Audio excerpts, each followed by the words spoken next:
Welcome back to the Realist Amateur Boxing Podcast with Coach Pepe Pena. Today we have special guest, amateur boxer of our gym, Cesar Rivera, and dad coach, Kiko Rivera. What's up? I think they're all nervous. They're kind of like I was when that first time I came in here. You threw me in here, and I was all over the place. But we're getting better at this. People are seeming to like it, so we're going to keep rolling with it. Let's call this first part the beginning when we first met back in 2017 in the alley. We always call it the alley because that's the way we got into the gym. Cesar was a little pup. He was 8 years old back then. Little chubby little thing. I wish we had some pictures, but he's still here.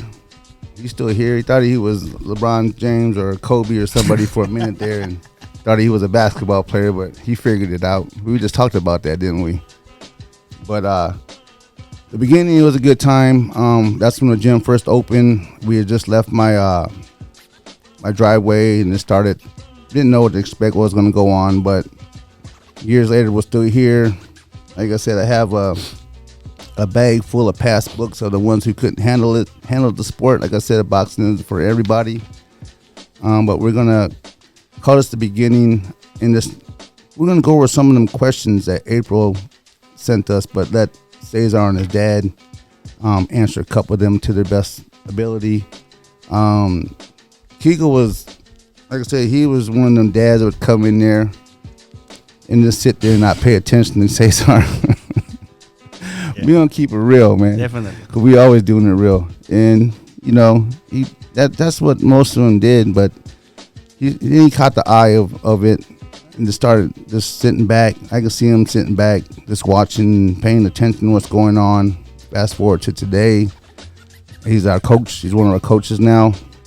So he really knows what I expect. He helps big time with the newer people because he knows how to get them started, what I expect. That's our expectation in the gym. We try to train them all the same when they come in. And then some learn faster than others, so they get, like I said, they get more of the attention, they get more of the knowledge, pretty much. So let's go.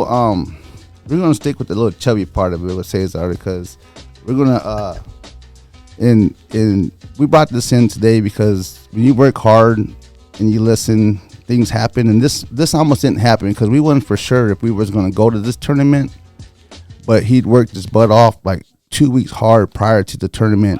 And the night before the tournament at the gym, me and Kiko were talking. And I'm like, man, fuck, oh, my bad. Can I cuss, man? All right. I said, fuck it. I said, fuck it, man. Let's go, man. He was like, let's do it. Let's do it. Always let's do it. So we decided, all right, we're leaving. I think it was like 3:45 in the morning because Williams was like 7 or something like that down in Kansas City. So we just packed up and went, gave it a chance, and this what happened. Cesar back then, he was 9 years old. I think he was fighting 95. Was he fighting 95, Cesar? 95. Yeah, 95. And here's that discipline part of it again. He showed up, I think the first weighing was 90. The test scale. 97, I think it was. 90. He tested at 97. So when he got there, he was a little overweight, worked out, made weight, and then every day he made weight, he was a pound less. So by the time he fought for the championship, he was 93. He was 2 pounds under his weight. Yeah. You don't get that happen a lot in these tournaments because a lot of kids miss weight. They'll come in from like California, wherever, and they'll miss weight, so now they can't fight because they didn't get the discipline part of it. So back then, like I said, Cesar was 95. COVID hit, messed everything up. A year and a half later, Cesar comes back at 165. Was it 163? Yeah, 165. I think. Cesar, tell him about that part of getting yourself down to where you are now at 132. How hard was that for you, and what did it take from you to get down there? It was very difficult. You know, it's all about discipline. Just had to work really hard in the gym and watch what I eat outside of the gym. And no more Takis, remember? That was a big thing for Cesar. Chips. I love chips. Takis, boy. After he won that bout, shit, we stopped at Quick Trip. He had Takis, pizza, ice cream. He had everything. He ate so much he damn near made himself sick. And I think right there he's like, man, you know, I got to change some things up. And he did, because like Another thing that helped Cesar was this product called Thrive that my wife sells, and I take it too, and helps with the stomach and stuff, and that helped him out because Cesar was full of shit. Literally. so that helped him out, and like I said, even he learned that when he didn't have it for 2 weeks, he said, "Man, I just don't feel right." And then now he's back on, and I'm sure he feels better because when I don't take it for the weekend, I feel like shit too. But he came down in weight classes. It took him a while to get him down to where he is now.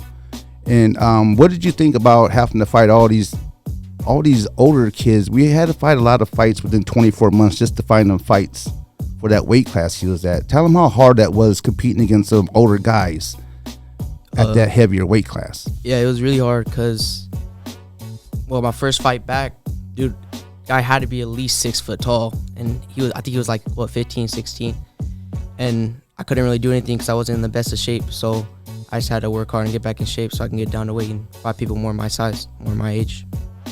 The thing about that, we don't mind fighting Cesar as caught within the 24 months because we know he's sparring guys at the gym that are way older than 24 months than him. Grown ass man. Grown man. So we know he can handle his business, and he built the mindset knowing that he can handle that business too when it needs to be done. Kiko, what have you seen in Cesar coming up, going through that weight training, losing the weight, and just seeing him after fights and after, because them fights, he was losing a lot of them fights at that time because of the weight. It was because of the weight, and the kids were just stronger than him. Yeah. What did you think about all that? Well, it was almost kind of like self-discipline. Like at the beginning when it first started, I was like pushing him real hard, and when it was coming close to the fights, why not to eat, why not to drink, go to sleep early, get up and do more workout, kind of help him into working out, doing a little cardio and stuff like that, and do whatever I was picking up from watching Peña about coaching. And so as he went on, I was kind of leaving it up to him a lot more. So when he actually was a little heavier, that was on him being a little heavier on weight. So I wasn't really pushing it up to him. So as he got older, I kind of just keep talking to him, let him know, what you want to fight those big guys? No, I don't want to fight the big guys, because he wasn't really doing nothing. So he started getting the idea of, okay, well, I need to work out a little better, and basically came down to self-discipline, to him picking it up, and he knowing what to do, because he got discouraged there for a minute. He didn't want to do boxing no more because of him fighting big guys and losing and stuff like that. Yep. So, I mean, it's all him now. Yes, I'm taking him to the gym. Yes, I'm helping him out, but it's his mindset now. He knows how far to go on his own way to be able to lose the weight to make the fights, and after this, it's just all him, basically. Cesar, explain to them guys the mindset for you of the weight loss and how it affect your life coming down all that weight down to from 163 to 132. When I was heavier, I felt, honestly, I had no confidence. I felt crappy. I could barely walk upstairs without getting out of breath. So I realized I had to lose weight, and boxing was a big help. And I love the sport, and so I just got really into it. Started losing weight, and my confidence level shot up, and I just felt way better overall. So that little time you thought you was Kobe or LeBron, I remember you said that you was done. It was just affecting your boxing, and that, like I was talking about earlier on the first part of it, about boxing is not a seasonal sport, especially at the open division where you're at now, because you can easily fall behind the other ones that are in the gym every day working out from the bigger states. Because I was behind amateur boxing for years. Them other states fight every weekend and stuff like that. But tell them, once you started jogging every day, how big did that help? Tremendously. It helped with my cardio, and it also helped me lose weight. And cardio was a big thing for me, especially when I was heavier, because I would fight, but after the first round, I'd get all tired, and I couldn't fight no more because I was exhausted. Yep, that's about right. Because It's funny because now we're going through that with his sister. Yeah. His sister, I think she's getting a little better at it. And she's a girl, so it's going to be different for her. She's going through that age. She's 12. No, she's 11. I keep thinking she's 12 for some damn reason, but she's 11. So that's something that Cesar can help her with, and I'm sure he tries to push her, but he can't make her do it. That goes back to the kids wanting to do it on their own, not having someone do it for them, because we can't lose the weight for them. It's up to her. Yep. She knows when she takes that time and she eats well and she don't mess around, she can get down to that weight when she wants to, but she likes to wait to the last minute, which is not good, because you want to get down to that weight at least 2 weeks before time, so you can train it at that weight and be ready instead of having to lose all your endurance and all that stuff. That's what I will tell Cesar too. I said, why would you want to wait to the last minute? Because he will do that too. He will get to the last minute, and then I will have to start him the day before, and then get up in the morning and then trying to lose a pound, 2 pounds. Yep. And she does the same thing. And I told him, why would you do that? Just prep yourself, have the 2 pounds over, 3 pounds over that you can lose real quick. And then when it comes down to it, you lose it and you'll be done. And you'll be able to still eat normal stuff. That's what he started liking after working out and seeing the results, that he was able to eat. Because before we would sit down and eat in front of him, and he couldn't eat the whole day prior to the fight because he wasn't going to make weight. He will sit there eating our tacos, our food, and everything, and he's just looking at us like, you guys are mean. That's part of starving me. That's part of the game. That the parents don't need to start because the kid is not doing what he's supposed to do. That's just how that goes back to that problem with them Takis, boy. Them Takis ain't good for you. Cesar, explain to them how we talked about this before on one of the other podcasts. Abraham had to bring up, get me all emotional and shit. But tell him how you felt about this bout when you won. I know it was back when I think he was 10. Yeah. But you still had to have some emotions when you won this, because I know I did. What did you think when you won this bout? After that, what boxing can do for you, or what you wanted boxing to do for you? After I won it, I was really proud of myself, because I felt like all the hard work, all the dedication I put in the gym finally paid off, and I won. And yeah, that's great. That's great. You hear that emotion in him? That's what I'm talking about. Boxing can bring many emotions, and that's emotion right there. And we've been back to nationals since then, but we've been back with the heavier weight classes, and they haven't turned out for him. I think one was 2022. What was you still? You was fighting what weight class then? It was like 155. 155. So in he got beat in the quarterfinals, and then the year before that he got beat in the finals it was still about 155, somewhere around there. So he hasn't had a chance to fight at this weight class he's at now, 132. We're hoping he can still stay there until we get there. It just depends. But if we're having trouble making it, we're not going to sit there and start him. We're just going to let him grow. He just have to go 139. I still think he'll have a good chance at 139. But we're really looking forward to this one because, like I said, he's been fighting kids within 24 months all this time. I think in his last 9 fights, I think it is, he's 8-1. Just that one loss coming from that nationals last year. So he was on a little winning streak, got beat at nationals. Now he's on another winning streak, and we'll just keep pushing him. I'm keep trying to find them different opponents, because these kids lose to him and they think, I'll get him in a rematch, and these rematches aren't working out for him. He's 3-0 in rematches, and he just destroys them even worse the second time, because we already know what to expect for them guys, and that's just part of all the hard work being put into the gym. He's never questioned who I fight. He just goes up in there and fights. That's how it's supposed to be. You get a lot of these kids that worry about who they fight, or he has this many fights. Who cares? Just go in there and fight. Trust your conditioning, trust your coaches, and just give it your best. And that's all you can do. And then you can go from there. So let's we were just talking about the mental mindset of this, Cesar. Do you think your mental part of the boxing game has grown over the years? And what do you think you have coming to you in the future when it comes to preparing yourself mentally for the game of boxing?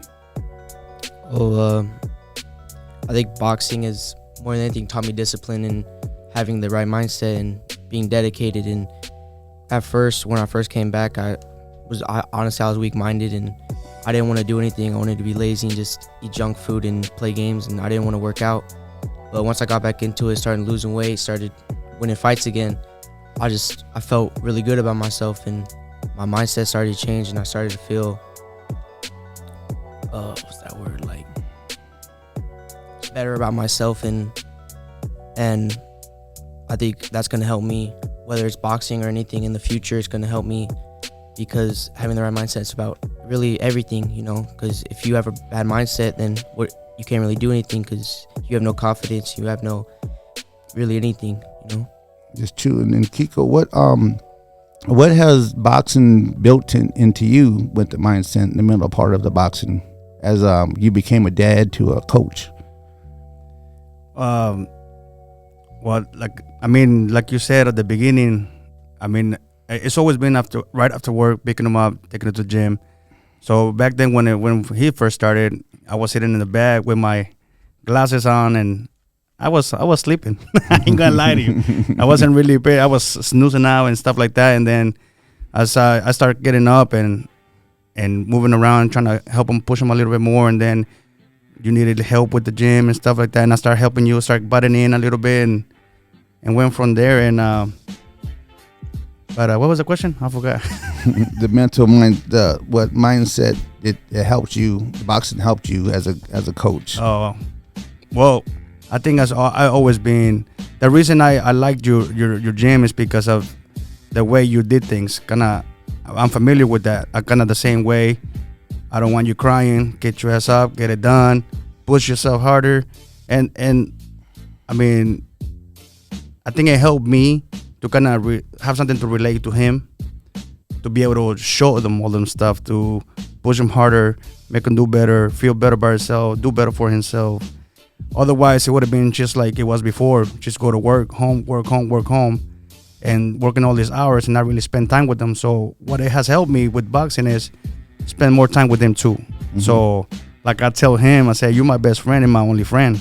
I say, yeah, I got friends that I grew up with, but he's the only one that I enjoy being around with and being with. And when it comes to boxing, I didn't know I liked boxing this much until I got him in. Because my brother fought, but I never really was around to watch him or help him.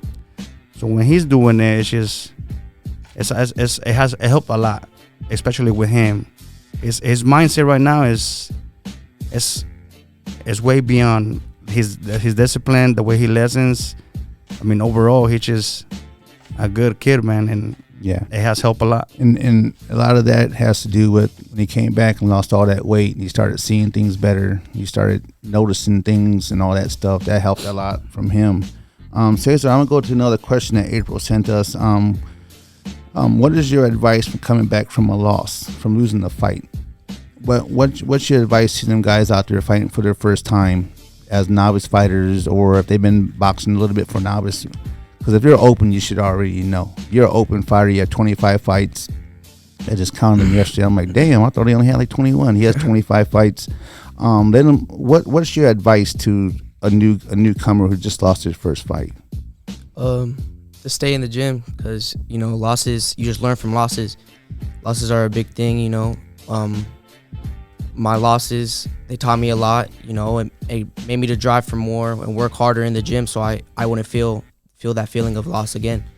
And more than anything, just stick with it, because losses happen. Just go in with the mindset you're gonna win the next time. There you go. Like I said, out of all of the boxers that we had in that gym, I think Cesar's path to boxing to where he's at now has been the hardest because of all the fights he had to take with them bigger, heavier kids, stronger kids, and he just stuck with it, kept going. You know what I mean? Like you said, he had his rough times, but he's still back. He's back. You know what I mean? He's back better than ever now, just getting better. The grind is there for sure. I know there's some days are better than other days, but at the end of the day, he always, the discipline part of it is when I always tell some kids, make sure you let me know, pretty much do this with their hand rests. I'll let them know if take them off or not, or if I'm gonna work with them extra. We have some newer kids that I told to do that. They're still trying to figure that out and not quite getting it. But it doesn't matter what kind of practice Cesar had. Cesar, Isabella, Cassius is getting pretty good at it now. They definitely come up to me every day and show me their hand wraps, and I tell them yes or no, take them off or keep them on. We might have more work because we don't have that many kids in there today. And what I'm trying to build there is I'm trying to see these other kids see what's going on, because they be like, well, I want to be in there. Well, I need to be in the gym working out hard first. And if you do that, then you'll get some extra attention. We just gotta monitor who we're giving it attention to. Everyone deserves attention, but you need to show us you deserve that extra work. And Cesar's always done that. He never complained about anything. Even when he was a little chubby thing, he still worked out hard. He did complain, but he still put in work. Yeah, he didn't complain at the gym. Like, I don't want to do this anymore. He might have showed us being tired, but that was just because he was a little chubby thing. I wish we had some pictures of this, because he was a little thing. We had this little kid in our gym now named Manuel, and he reminded us so much of Cesar. Same little stocky, little chubby kid, and works out hard just like Cesar did back then. Let me pull something up real quick. No, I already done went off my phone. So, Kiko, go ahead and tell our crowd his nickname you made for him. I think it's the coolest name if you ask me, because I have never heard it out there from anyone yet. So when he started, I'm always been a funny character. So when he started going in and I started putting in work, basically making sure that he was making it, buying him things for boxing and pushing him hard. So I said, your nickname is gonna be the investment. So you're my investment. So every time we go in, they say, remember, you're working hard. So at the long run, you can pay me back everything I'm investing.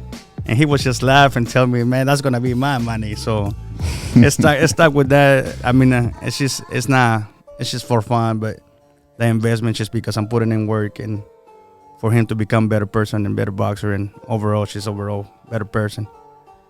Exactly. I still think that's a cold ass name though, if you ask me. Let's talk about this Hood TV. I don't know if you followed us. Abraham, at the fights we go live sometimes, and Kiko he's calling his little segment he does Hood TV, and it's comical. I have a lot of people that sit there and tell me that they love watching it. He gets good people commenting on his thing, but it's for everybody to see, you know what I mean? Because a lot of people can't make it out of town, or they don't have pay-per-view, and they got, like, some fans around here have their favorite fighters. You might not believe that, but they do. They come to shows just to see certain fighters, and when they're out of town, they want to follow them. You wouldn't understand how many people get a hold of me. Hey, you guys gonna go live? If we have reception, Hood TV will be on for sure. So we're gonna try to make that better. Like, try to get some different things going on, like maybe some inside the corner, being live up, listening how stuff gets down inside the corner, because it can get live up in that corner sometimes. It depends on what's going on in the situation at that time, but it can get live for sure. And if there's kids around there, make sure you put the earmuffs on, because that corner gets real. Gets hot. I had some of them officials looking at me sometimes like, man, this dude's a trip. Hey, just do your job, let me do mine. You see what I'm saying? And we're good. But let me check this out. This phone just keeps closing on me. I need to figure this out somehow. Kiko, what advice would you give parents wanting their kids to try boxing? I think the mindset is gonna start with the parent, not so much with the kid, because it depends how hard you want to push your kid to do anything, any kind of sport. How much you want him to thrive and do better for himself, and how much time you're willing to put into your kid to do a certain sport.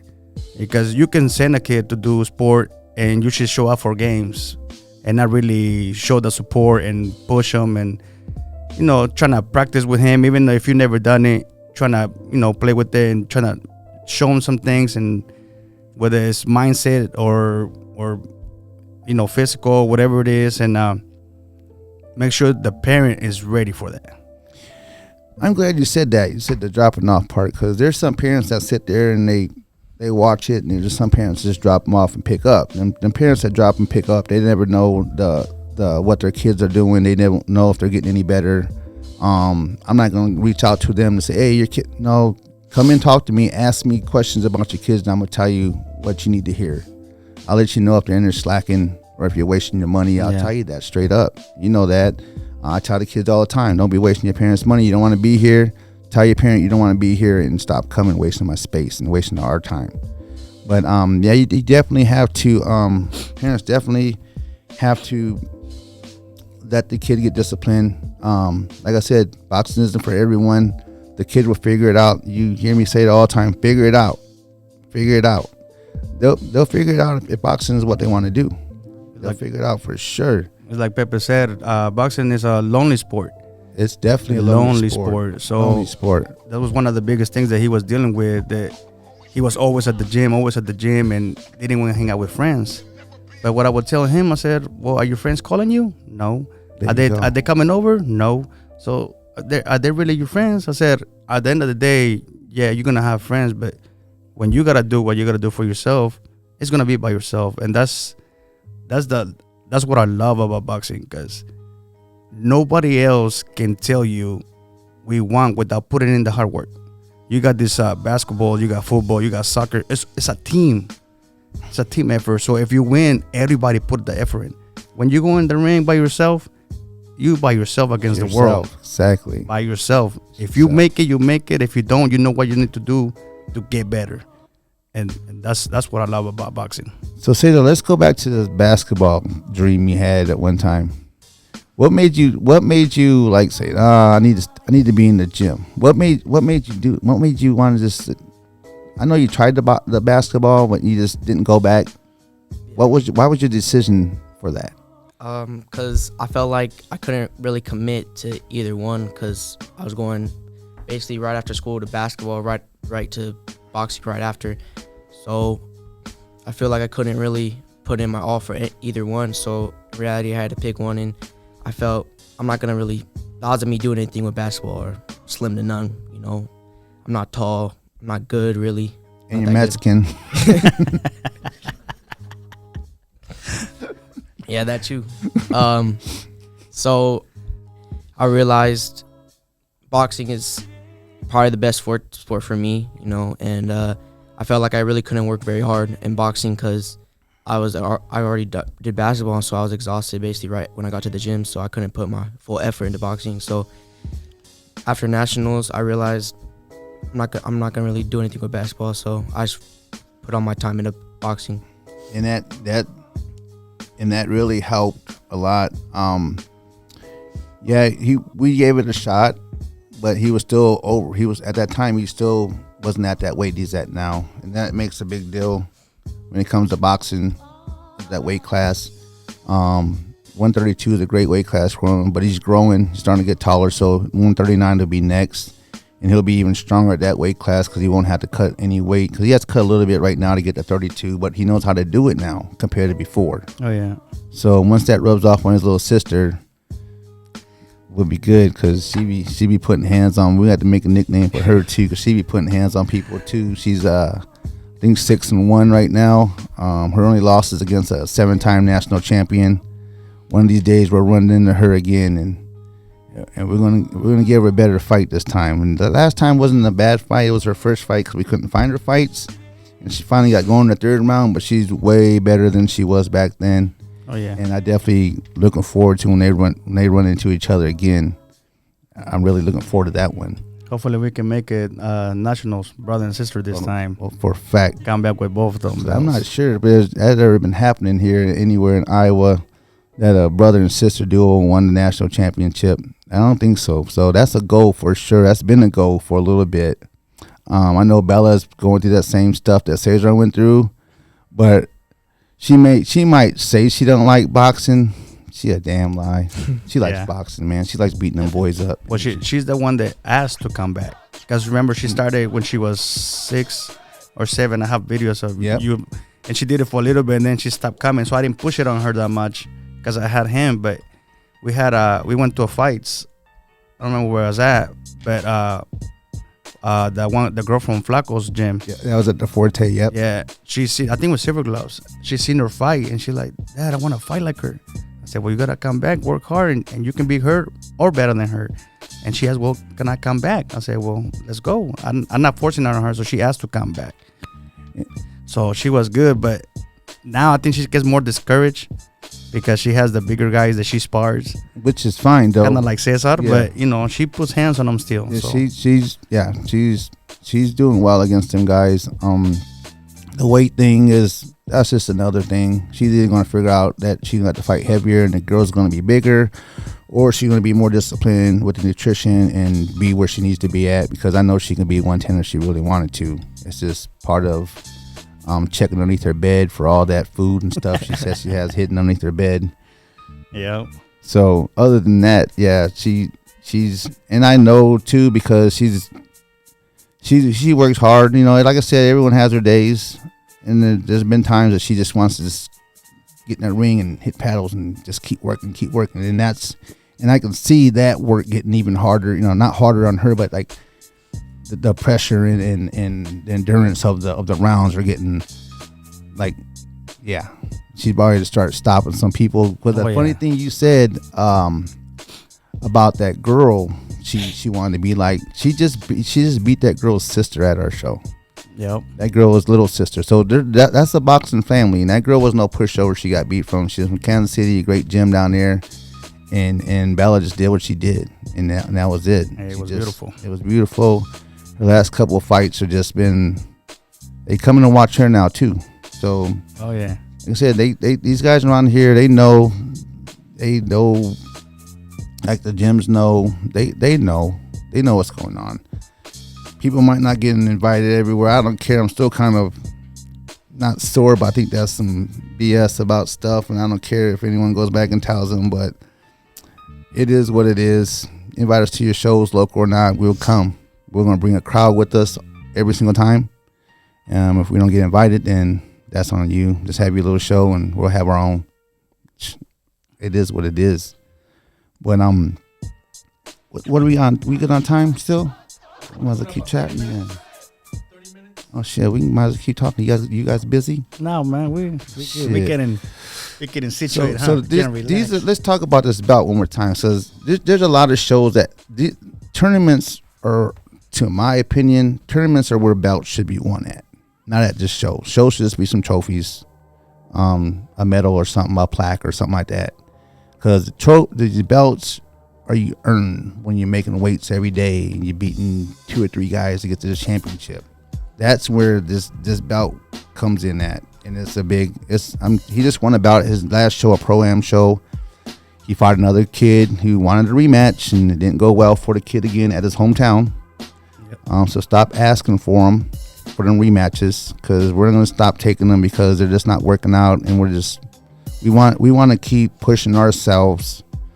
Not we, but yes, we as a team, Cesar, us coaches, pushing him to get better, like we did when he was that little guy coming back from COVID, fighting the big 15-year-old. Well, hold on, no, it was 11, like 13, 14-year-olds that were 20 pounds heavy, not 2 years older than him. Yep. And he wasn't at that weight class, and he never gave up, man. Like he said, you got these discouraged a little bit, but that's just it is. It is what it is. He's where he's at for a reason. He learned as he went on. And that's part of the mindset and the discipline he's been built in him over the years. And if you stay with the gym long enough and stop hopping around all these damn different gyms, you might get some of that discipline built into you. But like I said, my door is always open twice for somebody who leaves and think the grass is greener on the other side. Some have done that and came back because they know it's not. I'm not saying we're the greatest coaches in the world, but we know what we're doing. And it's up to that kid to do what they got to do to become successful. So, Cesar, let's talk about what your dad said about their friends. Because when I grew up, it's like we were talking about earlier, it's different these days. Because back when I grew up, all of my friends boxed. That's what we did. We all boxed. But nowadays, boxing isn't for everybody. So I'm sure you still should have at least one friend off to the side. But a couple friends off to the side. Now your friend. But like I said, like I'm gonna keep it real. My circle has been very small since I moved here to Des Moines back in 2001. I have a lot of people I'm acquaintance with. I said that word wrong, but I'm cool with and I talk with from like being their coach or their parents being the coach of their kids or playing softball, flag football or whatever with them guys. But I'll see them. I talk to them. I respect everybody. I'll say what's up to you just out of respect. Unless you've done something to me and I don't like you, then I'll just walk right by your ass. I don't need to say anything to your ass. So that's just how it is. My circle's always been small. All of my partying days and all that stuff, that's way behind me. I'm at work, gym, or at home. Or on the weekends, we're out fighting, or I'm at home with my family. I don't need to be doing all that extra stuff because it's not me. And like I just said, we were at a program last weekend where Cesar came on and fought in the amateur side, and we had our pro Gilbert Gonzalez fight. Well, I was a DD that night, and they had me out to like 2 a.m, way past my bedtime, down at a nightclub. They wanted to dance, and I'm sitting back there against the wall, and they probably thought I was like the security or something, because I'm sitting back there with my arms crossed like this. Probably was in 1,000 pictures that night because people are sitting and taking pictures like this, and I'm in the background. They're probably like, well, who's this dude over here just standing in the same damn spot the whole night? I was just making sure my guy was okay because he was having a good time because he just won. Him and his girls out there dancing, having a good time, and I was just there for them. So let's go. And we just went back to the hotel late. They wanted to keep going out, but I'm like, no, I'm good, man. It's 2:00. I'm not going out no more. There's nothing good after 12:00, which you got me past that already down here. But it was a good time. They had a good time. It took me a couple days to get back to my flow because I was tired for the next couple days for staying up so goddamn late. But I didn't drink. I didn't even drink any water. I should have drank some water because my legs started cramping up from standing too damn long. But I didn't want to leave my spot. Damn, so but we're gonna have to get a wheelchair pretty soon. Man. I should have kicked that DJ out the way and let me start DJing a little bit. And I'd have been right. Hey, give me some water, man. Let me DJ for a little bit. Should have had the whole downtown up in there. But yeah, let's talk. We're gonna have to all you guys supporters out there. We're gonna have a fundraiser. I'm shooting for the date August 12th here in Des Moines. We're gonna try to raise money for our gym. I thought our gym was gonna be able to move in July, but I just checked on the lease and we can't get out of there to the end of July. So everything happens for a reason. So that's going to help us get into our new gym because you know how they want first and last month rent and stuff like that. So that's going to help us out big time, along with the show we just had on June 17th. So our next move should be pretty smooth. It's going to be into a bigger spot. So just let everyone know out there right now, the gym fee is probably going to go up. Not a lot, but it's going to have to go up a little bit. Because we're going to do a lot of extra different things on this one because it's going to be so much bigger and the price is going to be so much more of to pay. So we'll figure all that out as we go. But we're going to have it. The location, we haven't figured out a location yet, but we're going to just do a lot of things. I think we're going to have like a band there, live DJ, face painting, bounce house, sell some tacos, have a bunch of raffles. We always do a big TV raffle. So if you guys are out there and you got like $5 to spend, $20 to spend, hit one of the boxers up because they're gonna have tickets. It's 1 for $5, or I think we did 6 for $20 last time. And even if you don't win that TV, your ticket will stay in the drawing, and then we'll draw more winners for like apparel. I'll give away some cardio boxing fitness passes, which I'm going to be bringing back here in August. Give some free passes away, like free passes to general admission for our next show, just stuff like that. So you not only get a chance to win that TV, you got a chance to win other things as well. I think that's pretty cool. That just helps sell the tickets, and then it's just the support. We do pretty good when we do that TV raffle, and that helps out a lot. And we'll do like regular raffles. We'll do a 50-50 raffle. We'll do the auction raffle where people will try to outbid other people for different things. We'll But yeah, that's COVID put a damper on that. We tried to do fundraisers before, and we did a couple, but then COVID hit and put a damper on the fundraisers. But it's time to start doing that now. So that's what we will do, just so we can raise extra money. And also, when we get into this new spot, I'm going to reach out to more sponsors to try to get more sponsors to help us with things as well. I have a quarterly thing I'm going to do with 3 quarters for the year, 4 months, 8 months, and 12 months of like an advertising you can pay for the advertise, and we'll put it on our website. We'll put it on our windows at our boxing club, put it on all our flyers and stuff like that for shows. And speaking of show, our next show, we're going to try to aim for October. It's going to be a Pro-Am show, which of course Cesar will be on that one. And who else makes it to the gym all the time? Omar. You might be on there if you can make it to the gym after your birthday. I forgot. My bad. That's what he kept saying, right? After my birthday. Yep. And then we'll have some pros. We're going to have Gilbert Gonzalez on the show again. That's for a fact. Reached out to a local MMA guy who wants to switch over to boxing, Corey Simpson. He's going to be on the card. It's going to be live. And we're going to probably try to get about 5 to 8 amateur bouts, which I want open bouts, which open bouts are longer rounds, so it'll be more bang for the money, or buck, whatever the hell they call that. And then there you go. And then have maybe like 4 or 5 pro fights. But for sure on the pro side, it's going to be Gilbert Gonzalez and Corey Simpson on the pro side of the boxing card. But we'll find some more to get in there too as well. But you guys aren't going to want to miss that one. That's going to be a live night right there. Because the last Pro-Am show they threw this, I thought it was his first one. You know, I thought it was pretty well. You're going to have your hiccups every now and then on things, but we've thrown so many shows. Our shows run smoothly, so I think we're going to be okay with this one. Our main thing is getting out there, find a decent venue, getting sponsors and getting ticket sales, because we're going to have to do some ticket sales in this one to pay the pros off. So it might cost a little bit more to get into this one like it usually does for my show, but support, man, they support us big time, and I don't see them. Like the little gym fees gonna go up maybe $15 to $65 a month, because we got more space we got to cover. So the ticket sales will probably go up. Like usually they're selling like 20. I think it's $20 general admission. I think down there was $35 general admission, which makes sense because you get not only you getting amateurs, you're getting pros as well. So then that gives these guys who are amateurs, this is what it's like. Get to walk out to your own song and stuff. What do you thought about that, Cesar? When you walked out to your own song, I wish they would have banged it a little louder, but yeah. What do you think about that? Was that cool or what? Yeah, it was cool.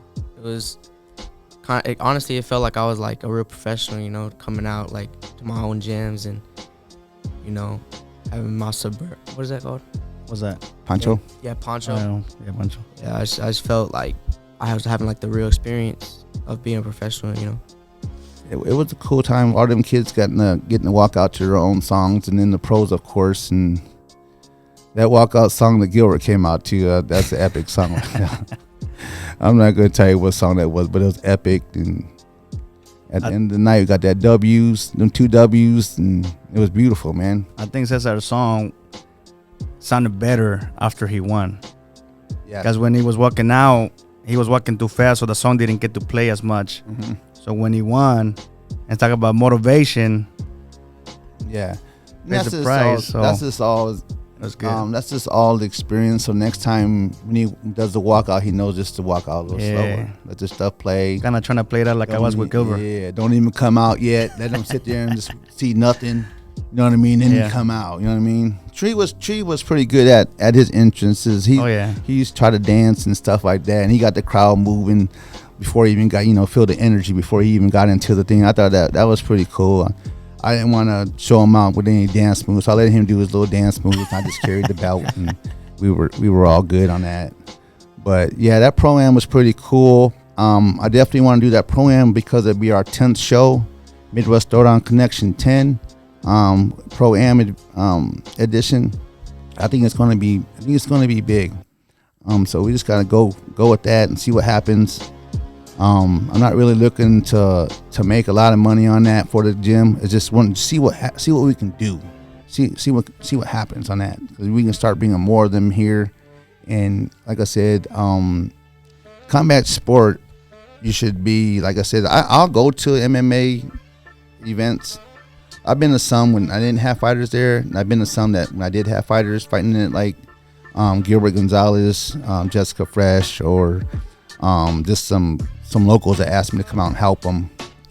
And they're cool, you know what I mean? And I see some of the MMA guys come to our shows sometimes, but I think it should be working on both ways. Everyone should just unite and then just go to everyone's shows, and it'll be so much better that way.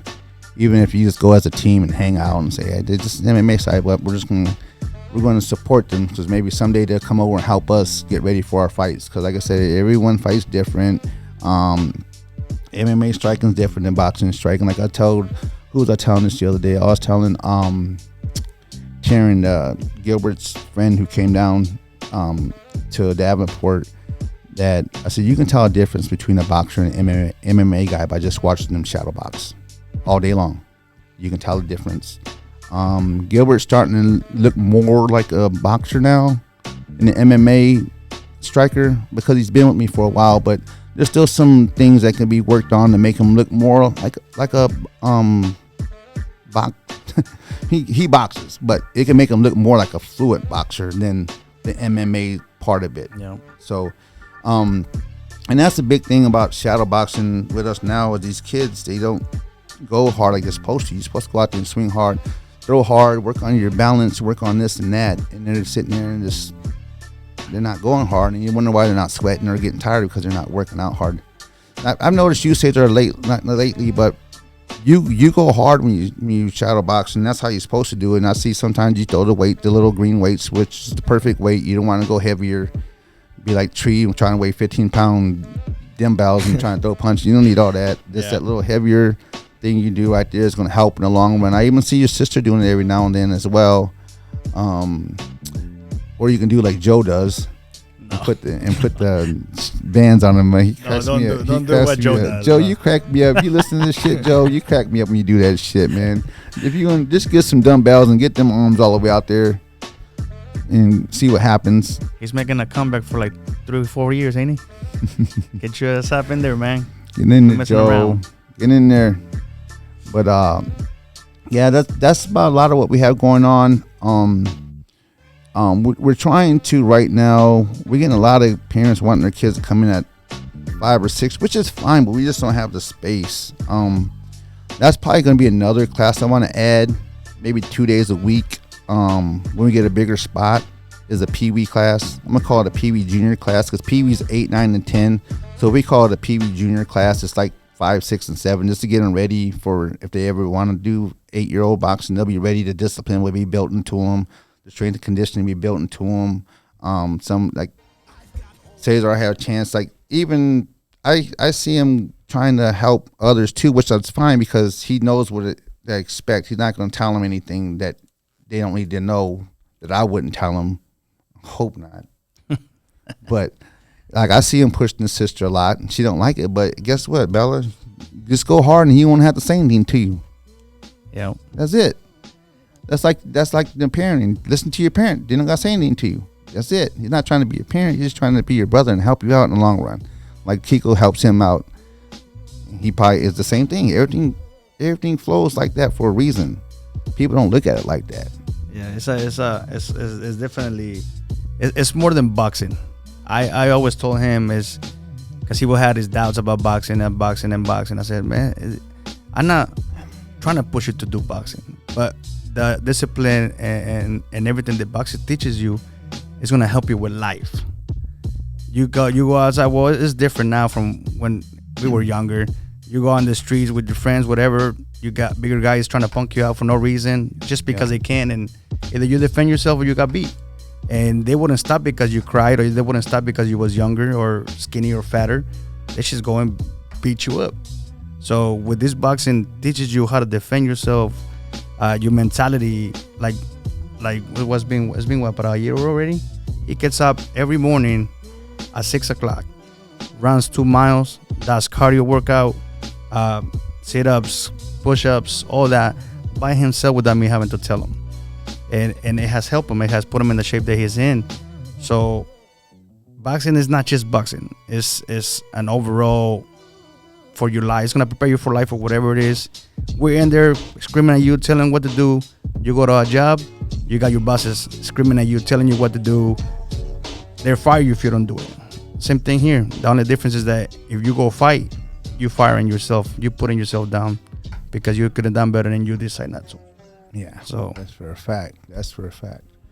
But yeah, let's call this a quit for the day. Because I don't ran out of things to talk about. I'm sure we can keep talking, but Cesar, do you have anything to say to any of your friends out there? Or I know you have some support. I know there's plenty of people out there that like you boxing, like to watch you boxing. What do you got to say to any of your friends or supporters out there that are keeping track of your career with us? Just thank you for coming to the shows and watching me and supporting me through all my fights, and thank you. What do you guys say, Kiko, to all of our supporters? We have a lot of supporters, man. It might be behind some doors that want to be noticed, but they watching, man. I always tell you that. You just gotta look at the views, man. It's gonna say everything for you right there. So, like Pepe said about Hood TV, I started it up because I'm recording, I'm not editing, I'm just being myself, and I started doing it for when my parents weren't able to go to watch the fights or stuff like that. So I start making the videos on going live on Facebook, and I'm hood. I grew up from nothing, and I just kept it to me, and it's just me. I don't fake it. It's just you get what you see, and it is what it is. And I made Hood TV just for my parents, and then one day Pepe's like, hey, can you go live public? I'm like, well, I don't really like other people I don't know in my business, So I was like, man, you know what? And I went in there and figured it out. I think we did it in the Nationals. Yeah. That was the first time. Nationals. Anna helped us. We didn't know nothing about that. She helped us with that. Now it's because I didn't know how to use that. And so I went live for the purpose of just my parents. And then once everybody starts seeing, oh, okay, so there's a lot of people watching. And obviously they got other fighters that they want to watch too. So I'm able to provide for them when they can't get to the shows and stuff like that. So that's where Hood TV came from. And I mean, I'm here for my kids, and whatever I got to do to push them to do better in life, I'm going to do it. So like I said, Pepe has kind of the same way. Well, we're old school, so we got brought up with the same belt or broomstick or whatever the parents found out they can use. My mom threw a bottle at me one time. Or was it an ashtray? It was something. I can't remember what it was. Whatever was right there. Whatever they can grab, you was going to get hit with it. So be ready for that. If you don't like other people not screaming and a demeanor way to your kids about doing better, they probably won't be paying your boxing, because Pepe doesn't sugarcoat anything, and I don't do it because it's not my gym. Yes, I'm there to help him, but he has the right. He does what he does, but if you're not ready for somebody else yelling at your kid and telling them, hey, get to work, and talking to them a certain way, most likely don't bring them, because you're gonna care. Your feelings hurt, and it's not gonna be good for the kid. So you gotta be strong. You as a parent, you want to push your kid strong enough, and that's gonna build Cesar up too. So when he does decide to start having a family and stuff like that, he's gonna have all that structure built into him already for his kids. Yeah. Stuff like that. It goes for anyone in the gym right now. If they're getting disciplined, it's gonna help them. But if you're one of the ones that are getting disciplined, it's not helping you. Yeah. It's not helping you at all. But at the same time, like he said, there's parents that let me discipline their kids, but they get their feelings hurt. Not their feelings hurt. They what you tell me? They intimidate. Don't let me intimidate you, parents. Man, you guys still come up and talk to me. I'm gonna see. We can, if you want me to go outside and smile and talk to you, we can do that. But it's gotta be outside, not in front of the kids, because I gotta be real in there. Yeah, he's cool. He looks like he looks, but once you talk to him, he's a pretty cool cat. And so don't be afraid. No, talk to him. Yeah, talk to me. Don't be afraid to talk to me. I like all the food that the parents bring to us. I'm good with that. So I'm always down for some burritos and some stuff like that. So to all you parents, I eat spaghetti and all the other stuff too. Whatever food you want to bring, go ahead and bring it to me. I'll take it to lunch. I'm all good. I don't got to watch my weight. But other than that, we're going to get up out of here for the day. We was here with amateur boxing, open 25 fight boxer, national champion 2020, Cesar Rivera, and dad / coach Kiko Rivera, CEO of Hood TV. We're gonna get that cash app going on so we can get some better equipment. So when you're out there watching these fights, don't throw us some change, man, so we can get that stuff. $1, $5 don't have to be that much, a little bit counts. It gets over 100 something views. $1, that's $100 if everyone throws $1 in there. Well, I want to say thank you to Omar and Gilbert. They sent me about a certain amount, and I was able to give me a different I don't know, a stick to hold the camera, whatever you call it, with a nice portable. So I was able to get that, and it helped me out. So I want to shout out to them. Thank you very much for that. And I'm not trying to ask for money for me to go buy me some Jordans or a better belt or some jewelry. No, this is for you guys. It's just so you guys can see a better quality of. You guys would really video. love the inside the round, inside the cornering. You would love to see that. You'd love to hear that. You might want to turn the TV down every now and then if someone's not doing what the hell they're supposed to do, but you'll hear that for sure. Just like them officials do, and they look at me like, "Don't listen to me then." Yeah. We're trying to win over here. We're putting all this work in. We're trying to win. No, it's not all about winning at the end of the day, because you can win a fight and still get considered losing because some people don't know how to do their job. But if you're out there grinding and you stop them, they can't take that from you at the end of the day. So we're out of here. The realest amateur boxing podcast with Coach Pena. We're out until next time. Peace.